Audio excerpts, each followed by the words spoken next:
మిత్రులారా, ఈరోజు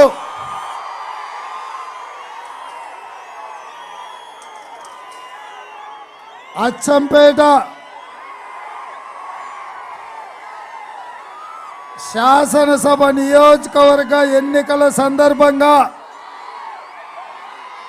శ్రీమతి సోనియా గాంధీ, శ్రీ మల్లికార్జున్ ఖర్గే గారు మీ ఎమ్మెల్యే అభ్యర్థిగా డాక్టర్ వంశీ కృష్ణ గారిని ప్రతిపాదించిండు. డాక్టర్ వంశీ కృష్ణ గారిని గెలిపించడానికి ఈ ప్రాంత బిడ్డగా, మీ సోదరుడుగా, ఈ నల్లమల అటవీ ప్రాంతం నుంచి రాష్ట్ర స్థాయికి ఎదిగిన మీ మిత్రుడుగా ఈరోజు అచ్చంపేట గడ్డ మీద కాంగ్రెస్ పార్టీ జెండా ఎగరేయడానికి మీ మధ్యలో నించోని నిటారుగా కాంగ్రెస్ పార్టీకి నాయకత్వం వహించే అవకాశం నాకు దక్కింది. మిత్రులారా, ఈరోజు ఈ వేదిక మీద మన ప్రాంత మాజీ పార్లమెంట్ సభ్యులు డాక్టర్ మల్లు రవి గారు, మాజీ మంత్రివర్యులు జూపల్లి కృష్ణారావు గారు, అదేవిధంగా మిత్రుడు చారగొండ వెంకటేష్ గారు, బాలాజీ సింగ్ గారు, ముఖ్యమైన నాయకులు జడ్పీటీసీ కేవైఎన్ రెడ్డి గారు, జిల్లా స్థాయి నాయకులు, మండల స్థాయి నాయకులు, ఎంపీపీలు, జడ్పీటీసీలు, ఎంపీటీసీలు, సర్పంచులు, ప్రాణ సమానులైన కాంగ్రెస్ పార్టీ కోసం ప్రాణమిచ్చే, కాంగ్రెస్ పార్టీ కోసం ప్రాణమిచ్చే ప్రాణ సమానులైన నా కార్యకర్తలందరికీ హృదయపూర్వకంగా నమస్కారాలు.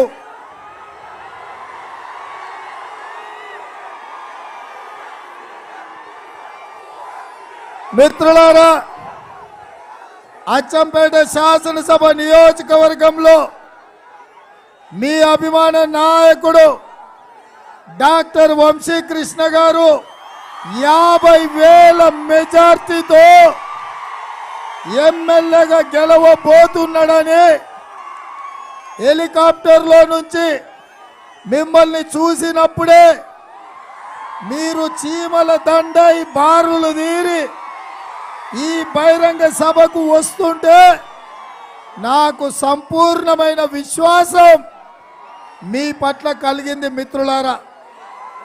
మిత్రులారా, ఇవాళ ఆలోచన చేయండి. ప్రతిసారి సోదర ఒక్క నిమిషం 15 నిమిషాలు మాట్లాడుకున్నాక మీకు ఎంతసేపు కావాలనో అవన్నీ విషయాలు మాట్లాడదాం. మీరు అనుకునేది నెరవేరాలంటే డిసెంబర్ 9 తారీఖు వరకు ఆగాలి. మా అచ్చంపేట బిడ్డలు ఉర్రిగా ఉరుకుతున్నారని నవంబర్ 30 తారీఖు నాడే చేయరు. డిసెంబర్ 9 వరకు ఓపిక పట్టాలి. ఈ ఉత్సాహం, ఈ ఊపు డిసెంబర్ 9 నాడు ఎల్బీ స్టేడియంలో చూపించడానికి మీరందరూ అక్కడికి రావాలి. ఇదే నా అచ్చంపేట సోదరులకు, ఇదే మా సహచరులకు నా స్వాగతం. డిసెంబర్ 9 నాడు మళ్ళా పేరున పిలవలేదని అనకుండా మీరందరూ అక్కడికి ఎల్బీ స్టేడియానికి వచ్చి ఇదే ఉత్సాహాన్ని, ఊపును శ్రీమతి సోనియా గాంధీ గారికి, మల్లికార్జున్ ఖర్గే గారికి, రాహుల్ గాంధీ గారికి మీ అభిమానాన్ని అక్కడ ప్రదర్శించాలని కోరుకుంటూ ఒక 15 నిమిషాలు మీరందరూ ఓపిక వినాలని విజ్ఞప్తి చేస్తున్నా. మిత్రులారా, ఈ ఎన్నికలలో మన సహజ మిత్రులు సిపిఐ కామ్రేడ్లు, తెలంగాణ జనసమితి కోదండరామ్ గారి పార్టీ కూడా మనకు సంపూర్ణమైన మద్దతు పలికింది. ఇవాళ నేను కొన్ని ముఖ్యమైన అంశాలు ఇక్కడ మాట్లాడదలుచుకున్నా. మా యువకులు సోదర ఓయ్ ఓయ్ ఏయ్ ఉండరా నాయన ఉండు.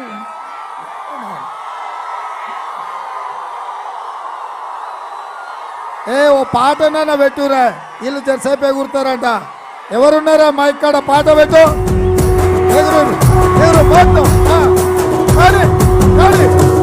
మూడు రంగుల జెండా బట్టి సింగమోలే కదిలినాడు ఒక్కరో కాంగ్రెస్ సూర్యుడు మన రేవంత్ అన్న నిగ్గదీసి అడిగే మునగాడు. వీడు భూమిన వానైతాడు, బీద సాదల ధైర్యం వీడు, దొంగ దొరల భరతం పడతాడు. మన రేవంత్ అన్న పేద ఇంటికి పండుగ తెస్తాడు.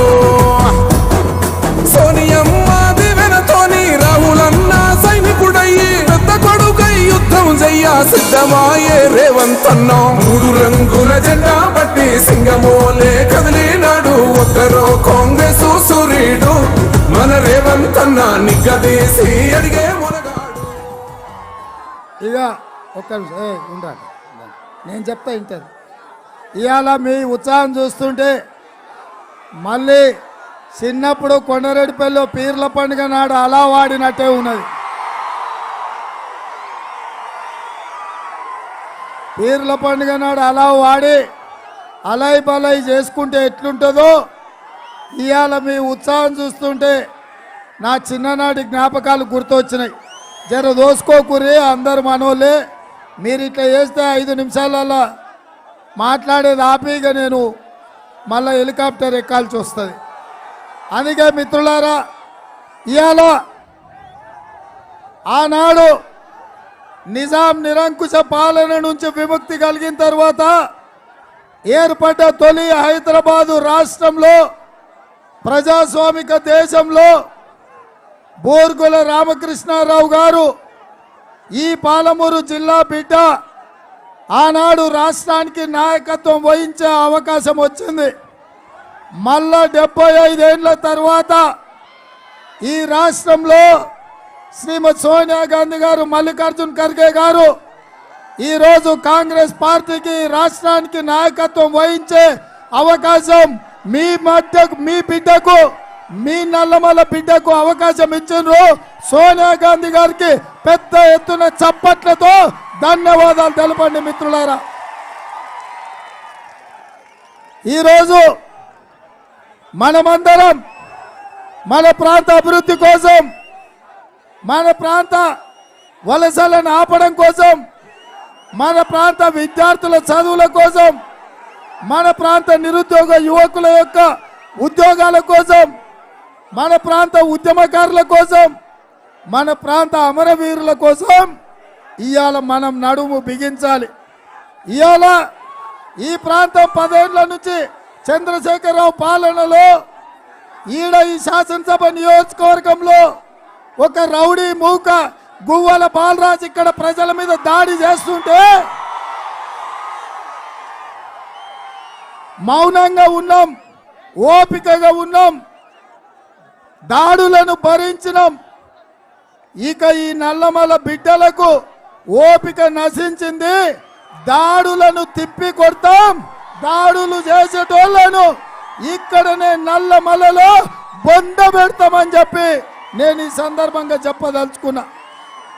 మిత్రులారా, తెలంగాణ రాష్ట్ర సాధనలో 2009 పార్లమెంట్ ఎన్నికల్లో నాడు కరీంనగర్ ప్రజలు ఓడగొడతారని, పొందబెడతారని పారిపోయి పాలమూరుకు వస్తే పాలమూరు పార్లమెంటు సభ్యుడుగా కల్వకుంట్ల చంద్రశేఖరరావును మన రక్తాన్ని చెమటగా మార్చి మన భుజాల మీద పోసి పల్లకిలో పార్లమెంటుకు పంపించి తెలంగాణ రాష్ట్రాన్ని సాధిస్తే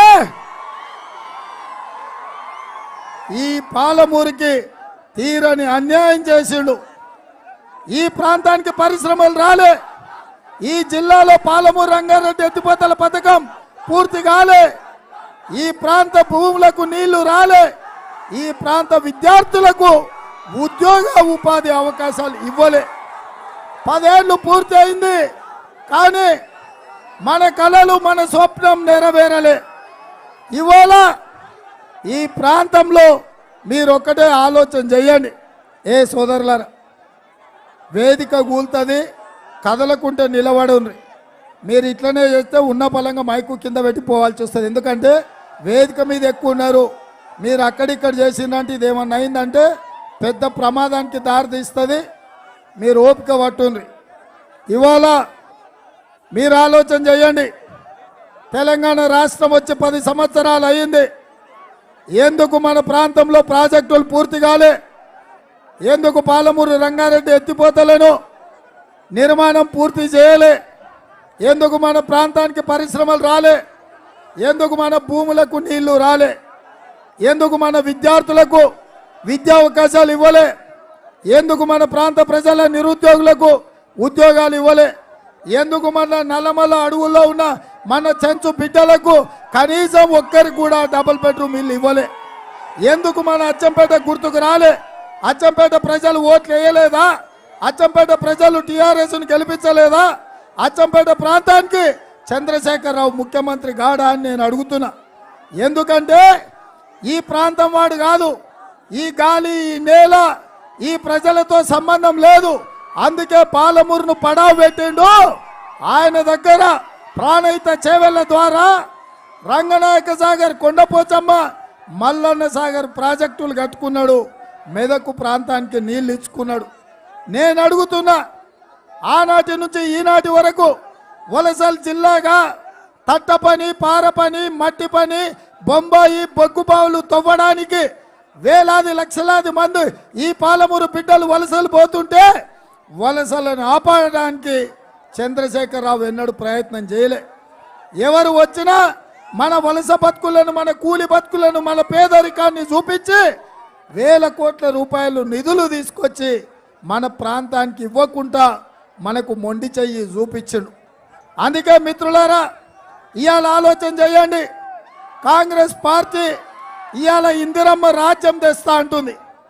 మనం ఇందిరమ్మ రాజ్యం అని మనమంటే చంద్రశేఖరరావు అంటున్నాడు ఇందిరమ్మ రాజ్యం వద్దు.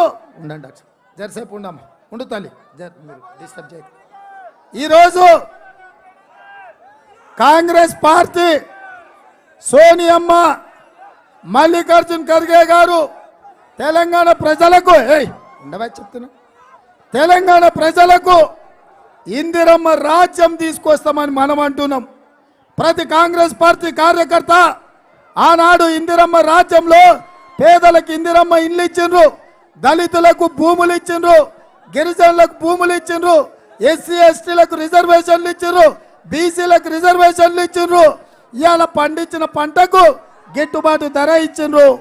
ఇవాళ ఈ ప్రాంతంలో నాగార్జున సాగర్, శ్రీశైలం, కల్వకుర్తి, భీమా, నెట్టంపాడు, కోయిల్ సాగర్ లాంటి ప్రాజెక్టులు, ప్రియదర్శిని జూరాల ప్రాజెక్టును ఇందిరమ్మ రాజ్యంలో కట్టినాం. పాలమూరు రంగారెడ్డి ఎత్తిపోతల పథకాన్ని మనం మంజూరు చేసినాం. శ్రీశైలం మీద విద్యుత్ ప్రాజెక్టులు కట్టినాం. హైదరాబాద్ నుంచి శ్రీశైలానికి మనం నేషనల్ హైవేలు వేసినాం. ఇవాళ తండాలలో, గూడాలలో, మారుమూల చెంచు పెంటల్లో ఏదైనా అభివృద్ధి జరిగిందంటే నాడు ఇందిరమ్మ రాజ్యంలో జరిగింది. అందుకే ఇవాళ పేదలందరూ ఇందిరమ్మ రాజ్యం వస్తే పేదల రాజ్యం వస్తుంది, పేదల రాజ్యం వస్తే పేదలకు ఇందిరమ్మ ఇళ్ళు వస్తాయి, చదువుకున్న నిరుద్యోగులకు ఉద్యోగాలు వస్తాయి, చదువుకునే విద్యార్థులకు బడి వస్తుంది, గ్రామాలలో గుడి వస్తుంది, గ్రామాలలో తాగడానికి నీళ్ళు వస్తాయని ఇవాళ మనం ఇందిరమ్మ రాజ్యం కోరుకుంటున్నాం. కానీ కేసీఆర్ అంటున్నాడు ఇందిరమ్మ రాజ్యం ఎందుకయా అని. ఆయన ఉద్దేశం ఏందా? దొరల రాజ్యం ఉండాలనా? ఈ దొరల రాజ్యం కోసమే తెలంగాణ ఉద్యమంలో 1200 మంది విద్యార్థి అమరవీరులు ఆత్మ బలిదానాలు చేసుకొని తెలంగాణ తెచ్చుకున్నారా? ఈ తెలంగాణ రాష్ట్రంలో చంద్రశేఖరరావును ముఖ్యమంత్రిని చేయడానికి, ఆయన కొడుకుని మంత్రిని చేయడానికి, అల్లుని మంత్రిని చేయడానికి, బిడ్డను ఎంపిక చేయడానికి, సడ్డకుని కొడుకుని రాజ్యసభ చేయడానికి 1200 మంది విద్యార్థులు ఆత్మ బలిదానాలు చేసుకున్నారా? ఇవాళ అందుకే మిత్రులారా, తెలంగాణ ప్రజలకి అచ్చంపేట గడ్డ మీద నుంచి ఈ యువకుల సాక్షిగా నేను ఒకటే మాట అడగదలుచుకున్నా. తెలంగాణలో ఇందిరమ్మ రాజ్యం ఉండాలనా, దొరల రాజ్యం ఉండాలనా, గడీల పాలన ఉండాలనా, లేకపోతే పేదల ప్రజా ప్రభుత్వం ఉండాలనా? ఇవాళ తెలంగాణ 4 కోట్ల ప్రజలారా మీరు నిర్ణయించండి. ఇవాళ మీరు ఆలోచన చేయండి. ఇందిరమ్మ రాజ్యం ఉన్నప్పుడే ఇందిరమ్మ ఇండ్లు వచ్చినాయి. ఇందిరమ్మ రాజ్యం ఉన్నప్పుడే పేద విద్యార్థులకు చదువులు వచ్చినాయి. ఇందిరమ్మ రాజ్యం ఉన్నప్పుడే చదువుకున్న విద్యార్థులకు ఉద్యోగ అవకాశాలు వచ్చినాయి. ఇందిరమ్మ రాజ్యం ఉన్నప్పుడే మన ఊర్లో కరెంట్ వచ్చింది. ఇందిరమ్మ రాజ్యం ఉన్నప్పుడే మన ఊరికి తాగడానికి నీళ్లు వచ్చినాయి. ఇందిరమ్మ రాజ్యం ఉన్నప్పుడే మన ఊరికి బడి వచ్చింది, మన ఊరికి గుడి వచ్చింది. కానీ దొరల రాజ్యం వచ్చినాక ఏమొచ్చిందయ్యా? దొరల రాజ్యంలో 1800 బార్ షాపులు వచ్చినాయి, 3000 వైన్ షాపులు వచ్చినాయి, 62,000 బెల్ట్ షాపులు వచ్చినాయి. ఇదేనా నీ రాజ్యం? ఇదేనా నీ పాలన? ఈ దొరల రాజ్యం కోసం, ఈ గడీల కోసం, ఈ గడీలను ఇవాళ మీరందరూ మనమందరం కలిస్తే ఈ గడీలను నేలమట్టం చేసే బాధ్యత మన బాధ్యత అని నేను చెప్తున్నా. చంద్రశేఖర్ రావు, నీ గడీలను మేము అనుకుంటే, మా యువకులు అనుకుంటే, మా నల్లమల్ల బిడ్డలు అనుకుంటే తలా ఒక్క ఇటుక బీకుతే నీ గడి నేలమట్టం అవుతుంది. నీ గడిని నేలమట్టం చేసి నీ బీఆర్ఎస్ పార్టీని 100 మీటర్ల గోతి తీసి పాతి పెట్టే బాధ్యత మా నల్లమల్ల బిడ్డలు తీసుకుంటారు, ఇక్కడ ఉన్న యువకులు తీసుకుంటారు. అందుకే మిత్రులారా, ఇవాళ ఇందిరమ్మ రాజ్యంలో ఆడబిడ్డల గురించి ఆలోచన చేసినాం, రైతుల గురించి ఆలోచన చేసినాం, యువకుల గురించి ఆలోచన చేసినాం, పేదల గురించి ఆలోచన చేసినాం, వయసు మీద పడ్డ పెద్దమ్మలకు అదేవిధంగా పెన్షన్ గురించి ఆలోచన చేసినాం. అందుకే తెలంగాణ ఇచ్చిన తల్లి సోనియమ్మ 6 గ్యారెంటీలు తుక్కుగూడలో రాజీవ్ గాంధీ ప్రాంగణంలో మనందరికి ఇవ్వడం జరిగింది.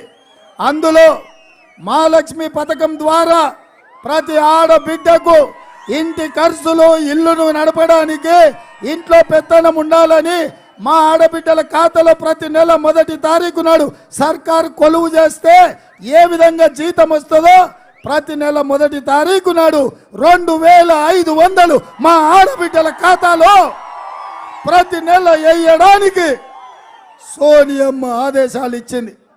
నాడు కట్టెలపై కష్టాలు తీరవడానికి గ్యాస్ పొయ్యి సిలిండర్ ఇచ్చి 400కే అల్ల సిలిండర్ ఇచ్చినాం.